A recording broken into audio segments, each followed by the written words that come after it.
ever watched one of those Civil War movies and seen how guys are just getting their limbs cut off while screaming on a table and the doc is like, calm down, you have gangrene. Don't cut, please! That's what's happening now with Doge.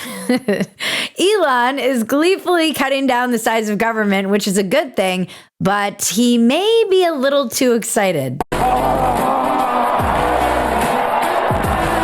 This is the chainsaw for bureaucracy. This is ketamine-fueled autism in action, people. Elon was gifted a chainsaw from Argentine President Javier Milei at CPAC over the weekend and was waving it around.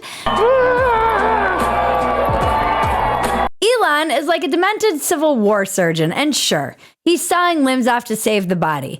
But there's no anesthesia, and he's all, bite on this piece of wood, cauterize the wound, you'll be fine. I mean, it's one thing to cut off a limb to save a life. It's another to then ripcord the chainsaw above the patient and say, how do you feel now, bitch? I'm Bridget Phetasy, and this is your dumpster fire.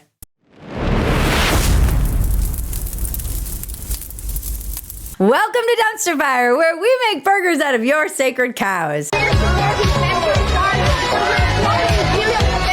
We launch new episodes every Tuesday and Friday at 8 p.m. Central Time. Join us in the chat. We are often there, laughing at all of your jokes that we wish we made. Back to Elon waving a chainsaw around. This is where the right always fucks up, by the way. Doing the right thing like a dick. They just can't help themselves. It went from facts don't care about your feelings to fuck you, I'm gonna beat you to death with your feelings, pussy.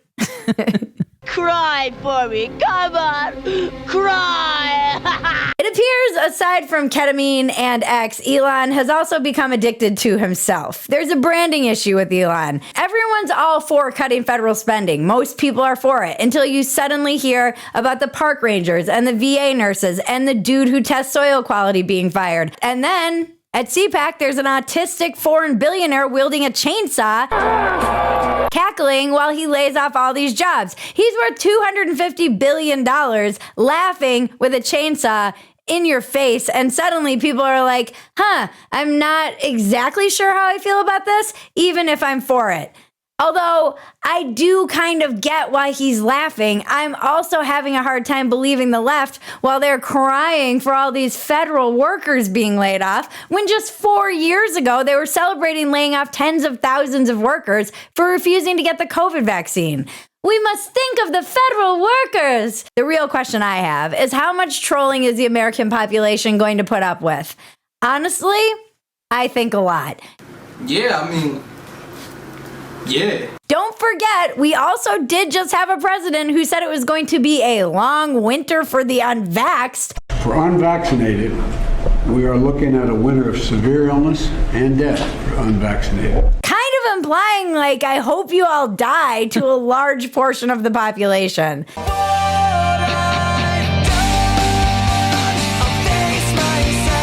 Many Americans are definitely for all of these cuts, and they're laughing along with Elon. I'm kind of one of them, but I'm a little bit of two minds about it. Part of the problem is that the right is suddenly cool. Cool power, you see, is seductive. Just ask any teenage girl. The right doesn't know how to wield cool power at all because, well, they've never been cool. Remember Revenge of the Nerds? The nerds finally got cool power, and the first thing one guy did was put on a Darth Vader helmet and rape the popular girl. You're that nerd. Yeah. Actually, maybe the right isn't really cool so much as their counterculture. The right is so different now from the right that I grew up with. They used to be conservatives, you know, lame people against pot and pro-chastity belts. The swine in there, they're dirty, stupid. Worst of all, poor. Now you go to a party at CPAC and it's scantily clad cocktail waitresses slinging THC-infused cocktails. They have a ketamine-addicted billionaire with 5 baby mamas that we know of as their mascot. And side note, can we please talk about how all the things that were illegal when we were teenagers are therapy now? Ecstasy, ketamine, mushrooms. We got arrested for it and our kids are being prescribed it. First thing I did out of rehab was go directly into a K-hole at a party. And let me tell you, even microdosing that shit has got to make you completely out of your mind. The right Unfortunately, it's still cringe.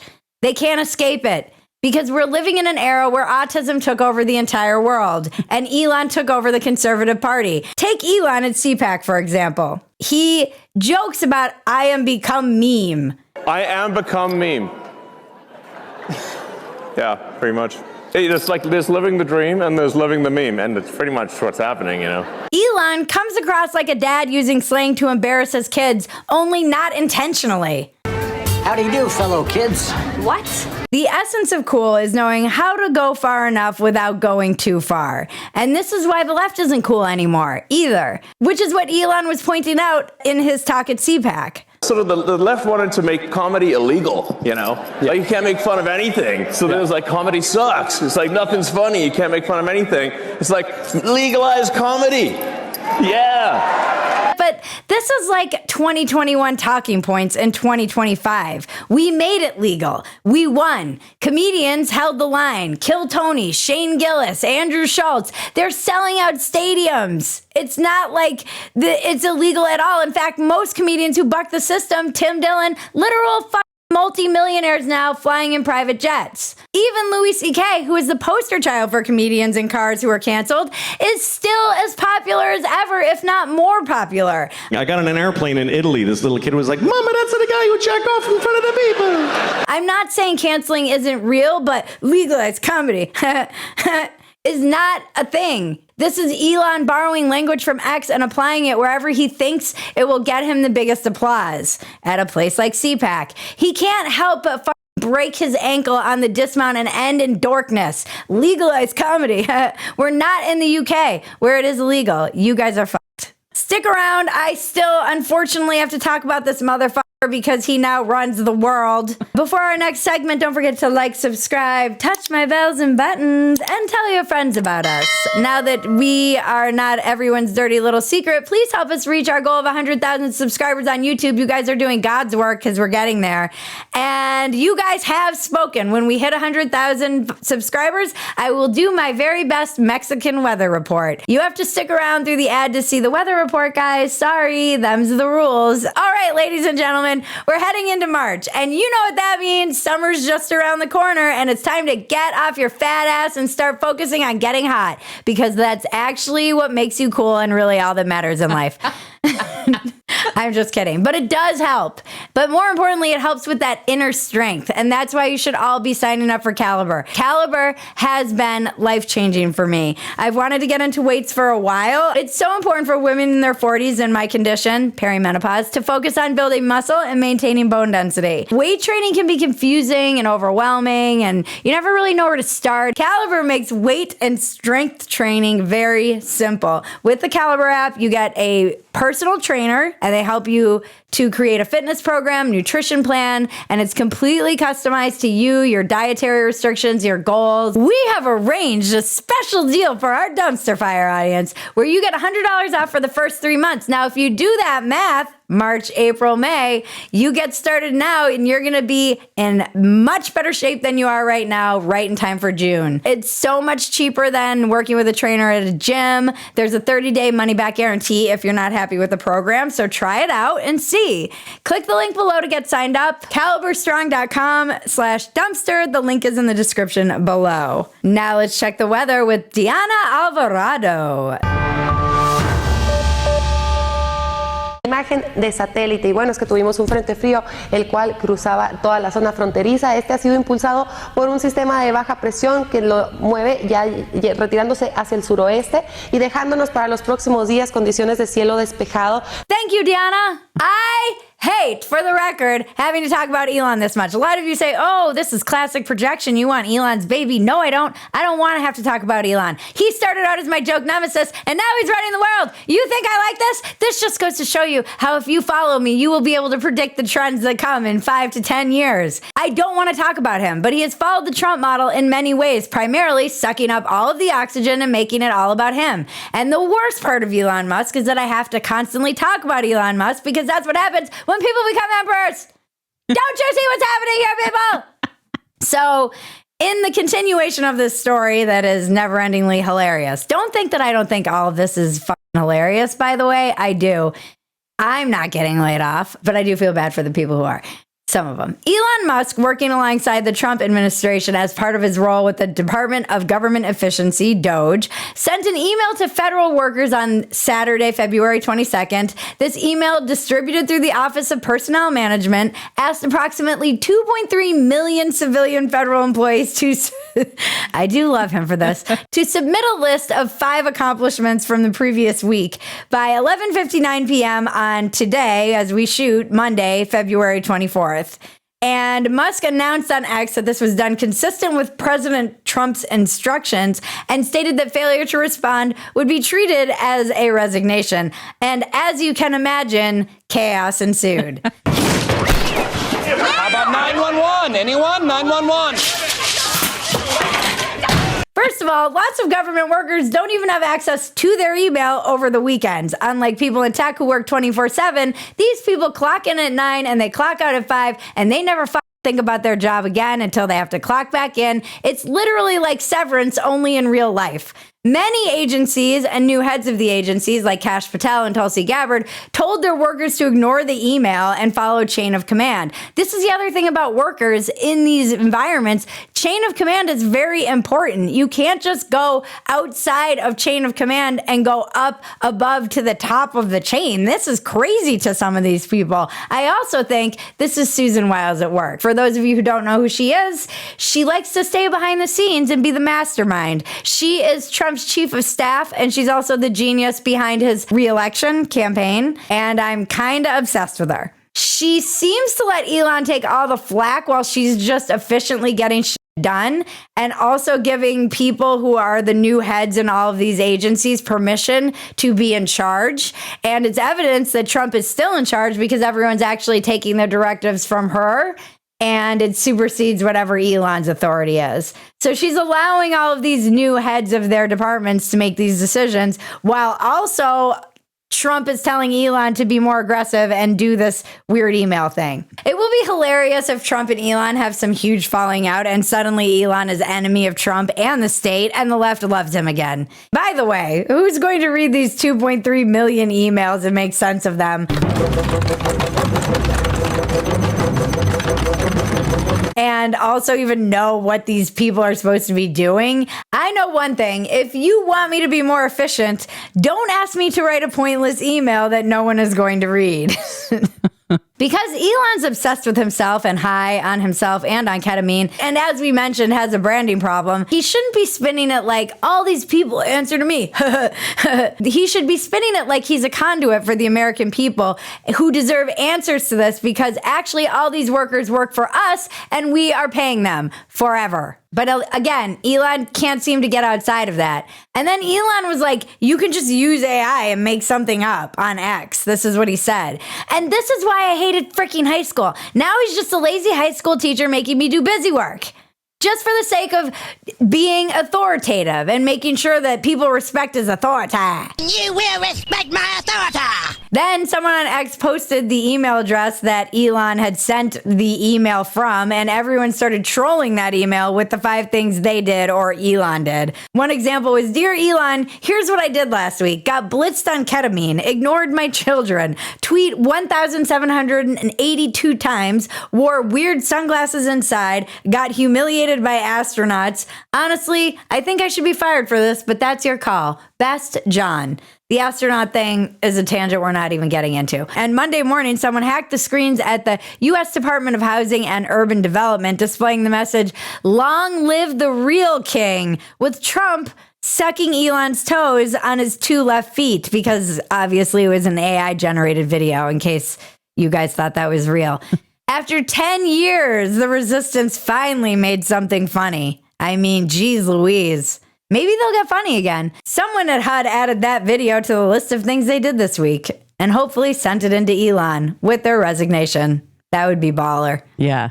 No matter what happens, we're about to find out how high the American tolerance is for the pain that Elon is inflicting with his chainsaw, because everyone's ideology stops right at their inconvenience. This is the American way. All All these people for years have been screaming about government largesse, and really, it's been up to the people all along. Because the minute it affects you or your buddy, suddenly the people are like, whoa, don't cut that. We need that program. It turns out politicians might have been doing things that people wanted after all.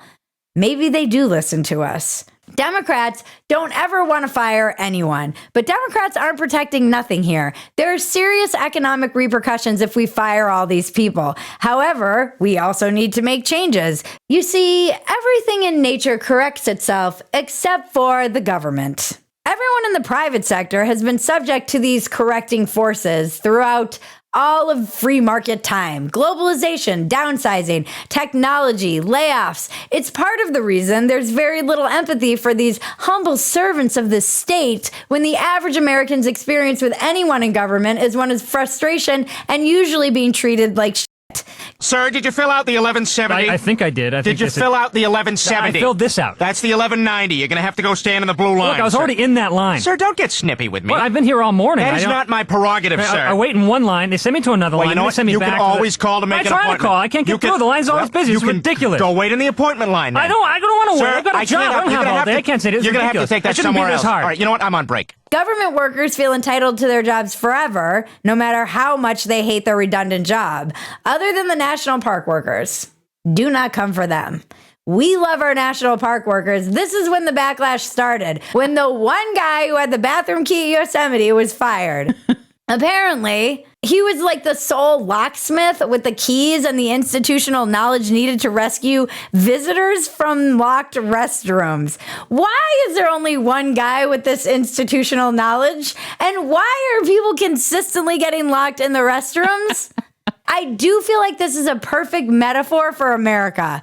One guy has some antiquated key system, and Americans are stupidly locking themselves in bathrooms and need that guy to get them out. Or else he's protecting his own job by making sure they get locked in bathrooms all the time. And that he's the only man with the knowledge to get them out. And he still got fired. I think he got rehired. Yeah, of course. They had like an upside down flag on the El Cap, and it's been bonkers at the national parks. I was trying to think about this when I was writing my recent column for Spectator. What federal, state, or local government workers I've had good interactions with, and almost across the board, the first thing that came to mind was national parks. I have had some reasonably good interactions with people at the DMV, but it's because I'm nice to them, and I think they're used to being treated like shit by most of the people who are frustrated by the time they get into like the point of interaction. We do have to be careful, no matter how you feel about it. And I think a lot of Americans are actually in the same boat of two minds about this, where it's like we need to do it, but when they think about it, they're thinking about these kind of beltway rich government workers, not necessarily like the low men on the totem pole.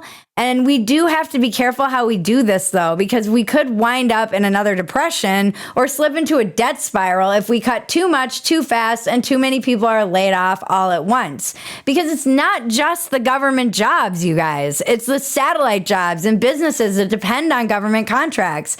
In 2023, 79,116 small businesses won federal contracts worth $171.5 billion. This was part of a total of more than $775 billion in federal contracts awarded that year. Now, think about it. How much paper is being sold to the government to keep that cave operation of records going? The one we covered a few weeks ago. How many tricycle manufacturers are they keeping in business? Seriously. Manila envelopes. Just thousands of them. There might be dozens more cave offices out there that we don't even know about. There are mole people working in caves all over this country. It's dumb for the right to act like the cuts won't be devastating to lots of people. They're necessary, but they shouldn't be gleefully pulling chainsaws out and celebrating what's going to be painful for a lot of real Americans, some of whom might be their constituents. This is still people with mortgages and kids and jobs. And losing any job, private or public sector, is traumatizing. This is a difference between a slash and burn approach and a surgical approach, or a modern day surgical approach and a Civil War hacking off your limbs approach. If they want Americans to endure this painful process, we're going to need a shitload more morphine. That's really what I'm saying. I've changed my mind. Let the fentanyl flow through the borders. I'm really interested to hear from you guys about how you feel about all of this. You can be enjoying it, thinking it's good, thinking it's necessary, haha, and also know your buddy who's struggling and lost their job. I want to hear from you guys. Please tell us in the comments. I think it is minimizing of us to make it black or white. I mean, obviously, there is a hilarious element of trolling in this, but I'll leave you with this, America. I'll leave you to ponder this. I'll leave you to ponder this, America. As we've mentioned before, the dog caught the car. So how long will you allow conservatives, the right, whatever you want to consider it, to be troll in chief or to troll before you actually expect them to start to lead? Because I do think there's a pretty high tolerance for trolling until suddenly the economy isn't getting better, egg prices are still high, everyone you know has the bird flu, and now you need a leader. At a certain point, it's going to tip. And I'm wondering, where is that point for you? And with that, good evening, America. Thank you for my fireside chat. All right, guys. That was fun. If you love Dumpster Fire, the best thing you can do is become a supporter of Phetasy.com. We're so excited so many of you are discovering us after a long, cold winter. You get the unedited version of Dumpster Fire, and we leave a lot of inappropriate things on the cutting room floor. God knows what this week's will hold. You also get access to everything else we're doing, and it's a lot. And join us right here on YouTube every Tuesday and Friday night at 8 p.m. Central Time for a new Dumpster Fire. We do a live chat, which is always hilarious. I get to know some of you. You guys are really funny, and I love you, and thank you. We move walk-ins welcome off this YouTube channel. So please, everyone, go run after this or whenever you're done binging our stuff and go to our new YouTube channel, Walk-ins Welcome with Bridget Phetasy. There's a link in the description. And keep up with all of those because there's a lot of synergy between our two podcasts. Thank you to everybody who helps make Dumpster Fire possible.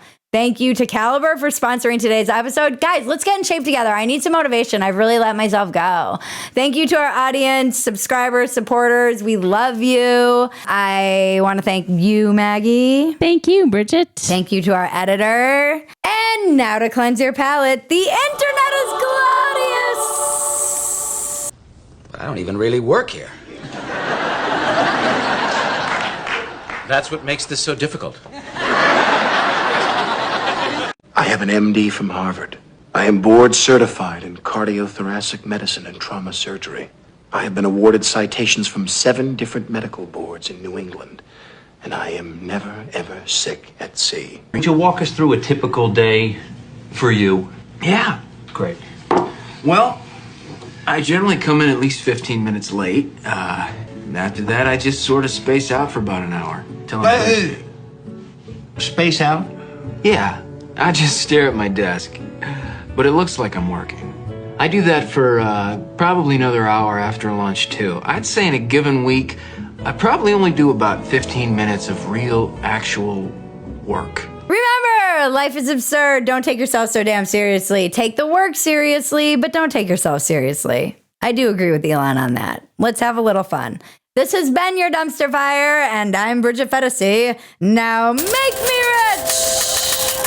So I can get my Brazilian butt lift. Walter Cronkite never closed a show like that. But it was implied.